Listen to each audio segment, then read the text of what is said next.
Going over how your employer uses your Form W-4 to calculate your tax withholdings. On this channel, Teach Me Personal Finance, probably some of the most popular videos have to do with Form W-4, and the vast majority of questions usually have to do with people trying to figure out how employers use the information from their W-4 to calculate their tax withholdings. So we're going to go through this using a case study. We'll outline the key pieces of information that your employer is going to use to determine your tax withholdings. And then we're going to talk about some of the versions of W-4 that your employer has to use. And we'll wrap up with some reasons why you should consider updating your Form W-4 if you haven't done so recently. So we'll take a look at our client case study. Basically, in just a moment, what we're going to do first is go to the next slide here, where we just talk about the required information on your W-4. So your employer requires 6 key pieces of information to determine your tax withholdings. 2 of them your employer has, and then the rest of it is either information that they pull from your W-4 or it's calculations based on what you've put into your Form W-4. So really quickly, we'll talk about our client, our case study, John Doe, and then after this, we're going to take a look at his W-4, and then we're going to actually walk through the calculation worksheet that his employer would presumably complete in real time. Realistically, all of this is done by software, and a lot of companies usually outsource this to a payroll company, and they have all of this information programmed into their systems. But we're going to walk through the actual worksheet that's located in the IRS publication employers are required to use. So in this particular example, John Doe, he's wondering how his employer withholds taxes. He makes $2,000 per payroll period, and he is paid semi-weekly. So we'll talk about that distinction in just a moment. He does have an updated W-4. Specifically, he used a version from after 2020. We'll get into that in just a second. He is married filing jointly. He and his wife take the standard deduction, and they have 1 daughter who is eligible for the child tax credit. He also has a side job earning $10,000 a year, but no taxes are being withheld from that side job. So with that said, let's take a look at his W-4. So really quickly, this is John's W-4. Again, he's annotated that he's married filing jointly. Step 2 of this, he does have multiple jobs. He forgot to check this box. So we'll talk about what that means in just a moment. Generally speaking, if you have 2 jobs, you should check this box. We'll talk about what happens if you don't. He's got his dependent. Again, the child tax credit is listed here. He's eligible for the full $2,000. Sometimes people may have other tax credits that they qualify for, like, oh, by the way, I'm also taking the education tax credits. So this space right here is just for either the child tax credit or the credit for other dependents. But you may very well find that you qualify for any number of credits. And so you would put the total here combined with whatever you've calculated up here. John's additional income goes here, and he's also requested additional holding of $100 per pay period in box 4C. Since he takes the standard deduction, he doesn't need to enter any information in step 4B. Now let's take a quick look at the calculation based on the IRS publication. So this is worksheet 1A. This is from IRS publication 15T. This is the employer's tax guide. And this is their withholding worksheet for percentage method tables for automated payroll systems.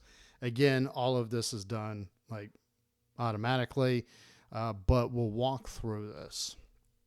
So basically, we've already kind of run through the calculations here.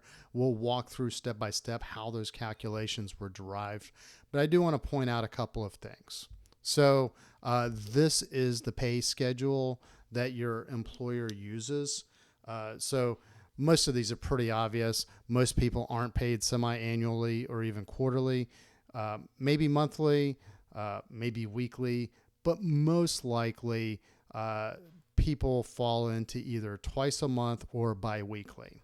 So when you complete your Form W-4, it is important for you to be certain that you're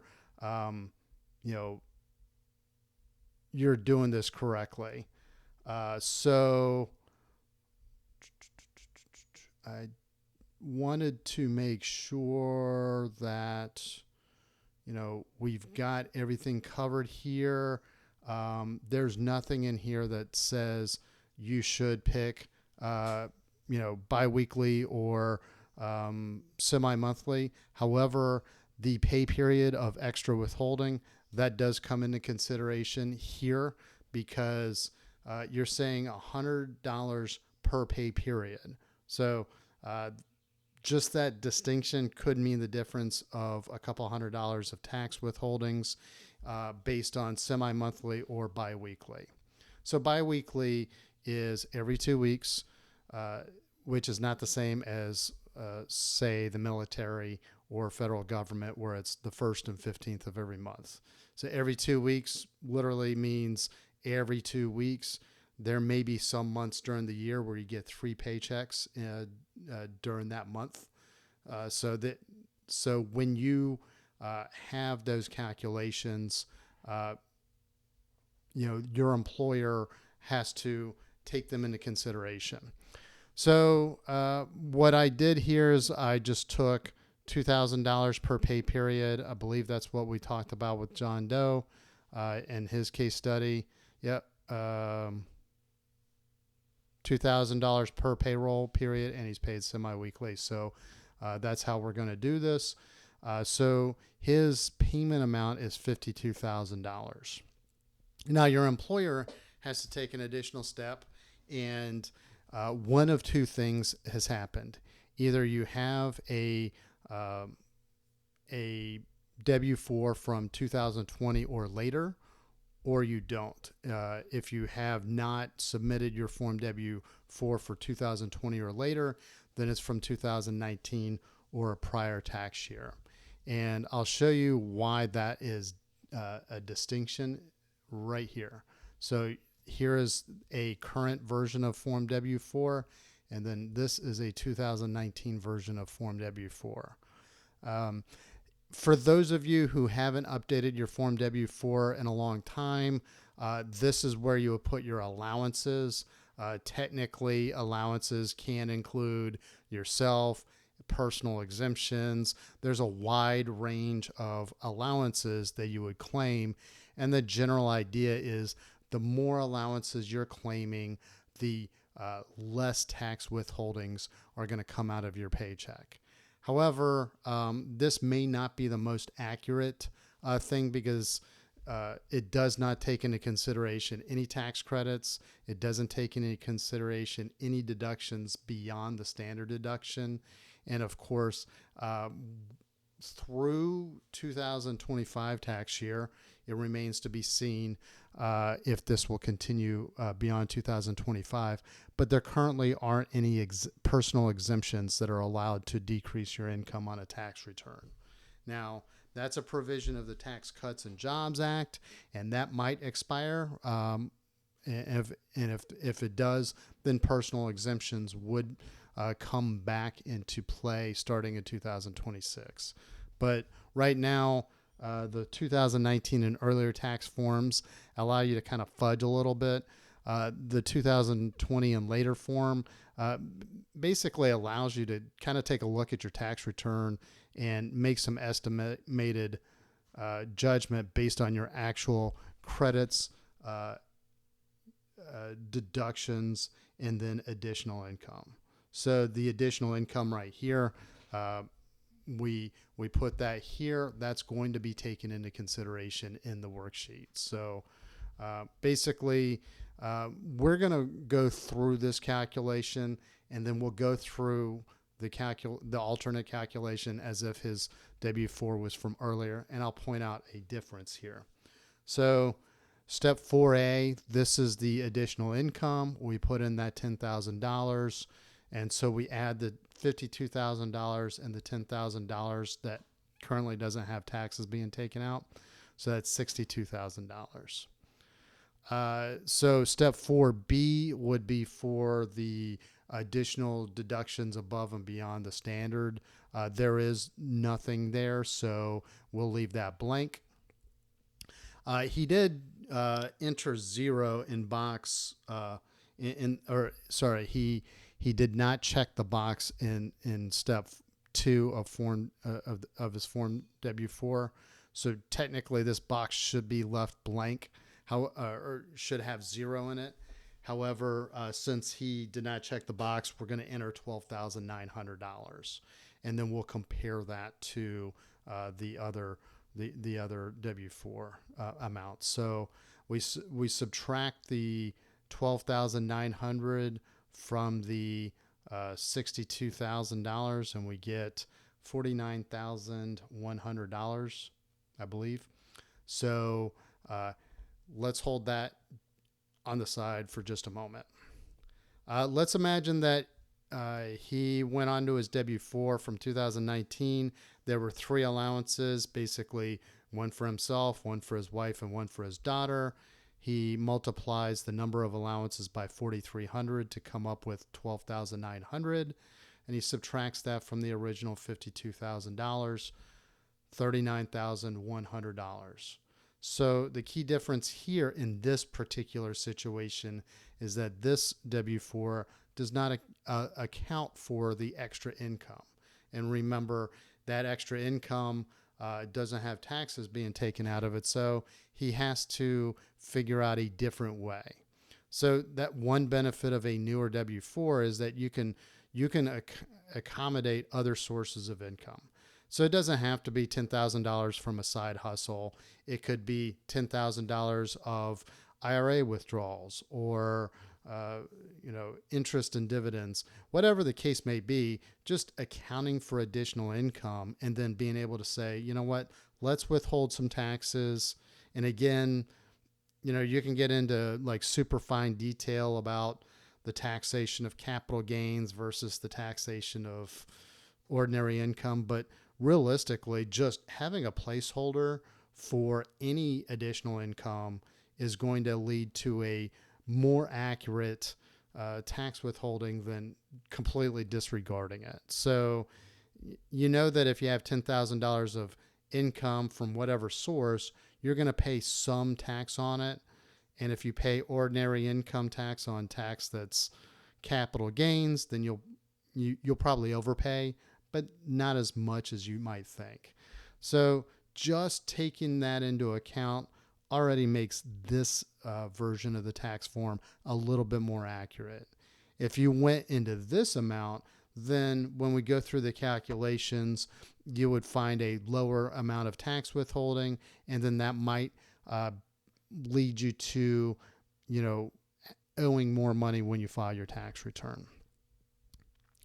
So in step 2, now that we've calculated the adjusted annual wage amount, we're going to go to step 2 to figure out the tentative withholding amount. The tentative withholding amount is the amount that your employer should withhold before accounting for any tax credits and before making any additional adjustments based on the additional withholding recommendations from the employee. So we're going to bring down the adjusted annual wage amount from line 1I up here. Okay, so that's the $49,100. And now we're going to go to the annual percentage method table in the publication 15T. So bear with me just a moment while I pull up the publication. Here we go. So this is from the 2025 percentage tables for automated payroll systems. It's the same one that would be used on a Form W-4P as well. So there are two schedules. One schedule you would use if step 2, the checkbox was checked. As I was kind of drawing this up, I decided to leave that blank just so that we can kind of walk through this a little bit more in detail. So we had roughly $49,000. So we find, again, software is going to automate all of this. So the amount that's closest to it is this line right here. So we'll take this $40,950 and we drop that right into here. And then the amount from column C on that row is the $23.85, which we've populated here. And then that's the 12% tax bracket right here. So what we're saying in this situation is that his $49,000 of income, he's already nailed in at least $23.85. And now we're going to take the difference between his actual income and this amount. And then whatever that case may be is going to be 12% of that difference. That's the tax calculation in a marginal tax bracket environment. So if his income ended up being like $115,000, then we would know that he would pay at least this much plus 22% of the difference between his actual adjusted wage and this. So you can think of this as like the combined taxes for all of these lower tax brackets, and then whatever this percentage is of the difference. So that, that's why all of these numbers don't seem to make sense. But if you did the math, you would find that 22% of this difference added to this amount would probably equal this number. And then 24% of this difference on top of this amount would lead you to this. So we'll walk through that calculation right here. So we're going to take the difference between these two, the 8150, and now we're going to calculate 12% of 8150. So again, we took the 2385, which is the tax on this $40,950, and then his total tax expected for the year is going to be this amount plus 12% of the difference, which is 8150. And that 12% of 8150 happens to be 978. So now we're going to combine the 2385 with the 978. We get 3363. So, now we divide this by the amount of pay periods. This is the amount of tax that he is going to expect to pay. And now we need to divide this by the number of pay periods. And again, a difference between biweekly and semi-monthly is that with biweekly, you have 2 additional pay periods to spread that tax around so that it's going to be a little bit less. So when we do that, we get $129.35. Now, if we just stopped here, we'd probably be over withholding because he is eligible for a child tax credit that's $2,000 per year. So now we're going to take step 3. We're going to account for that child tax credit by entering the amount from step 3 of that form, and that was $2,000. Now we're going to take that $2,000 and we're going to divide it across the same number of pay periods that we just did this calculation on. and that happens to be $76.92. So he basically has to pay $129.35 minus the child tax credit, which happens to be this much. So his real tax expectation is the $52.43 per pay period. That's what he should pay simply based on the numbers. But again, John specifically asked for, I did not put that in the case study here, but he did put it on his W-4 that he's going to get an additional $100 per pay period withheld. So you can do this on the older forms. It's just a different line. It's either step 4C of the current form or line 6 on earlier forms. And this is simply from the perspective of someone that says, you know what, let me withhold a little bit of extra money because I'd be more comfortable with getting a refund than I would be with, paying taxes come tax season. So you add the $100 per pay period to this $52.43, and we arrive at $152.43. And that's how your employer would calculate John's employee wages for the pay period. So when we go back to the Form W-4, the 2019 version, you're not allowed to you're not really able to calculate any tax credits. You can't add additional income sources here.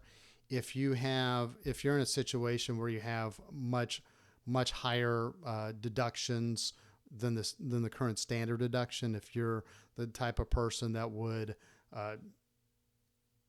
claim a lot of charitable contributions or medical expenses as deductions, or if you have a high amount of state and local income tax, then you don't have the ability to adjust that in your old 2019 Form W-4. And I will address a couple of frequently asked questions here. So one of the most common questions is why is this so different from why is the current Form W-4 so different from the old version? Mainly because Congress passed a law about 6 years ago requiring the IRS to make more accurate withholdings. So instead of forcing taxpayers to figure out how many allowances they have based on who they have, or whether or not they're married, but they want you to withhold at a higher single rate, the IRS just designed a tax form that allowed you to pull certain key pieces of information from your tax return, or have the ability to weigh in and say, you know what, I'm going to put in an extra $1,000 because I know I'm qualifying for a tax credit in the coming year. So just, keep that in mind if you're wondering why your tax withholdings are kind of off. But I do believe that this will kind of help a lot of people better understand how their employer calculates their taxes. And then, a recommendation that I always give to everyone is when you update your Form W-4 and you see the tax withholdings take place, go ahead and run the tax estimator worksheet on IRS Form 1040-ES. I'll put a link in the show notes to the resources there, but that's a good worksheet that allows you to just kind of backtrack and then see where you're going to end up by the end of the year. So if you do this early enough in the year, like in the first half of the year, then if you do need to make adjustments, they're not that big. If you're running a tax estimate in the second half of the year, especially in October or later, then you may need to make bigger adjustments that I would probably not recommend on a Form W-4. I'd probably recommend that you make an estimated tax payment instead. But you should take a look at your Form W-4 every year and then just determine whether or not you need to make updates. And if you haven't filed a Form W-4 that looks like this, and if you're still wondering about the amount of allowances on your Form W-4, I definitely would recommend that you update it to a current format that would hopefully be a little bit more accurate. So I think that's all we have for this video.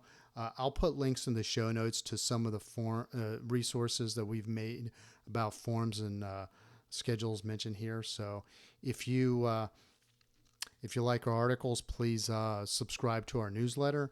If you like our YouTube videos, please subscribe to our YouTube channel. And as always, if you have any questions or comments, or if there's another topic that you'd like to see covered in an upcoming video, please hit me up in the comments section. Thank you very much and have a great day.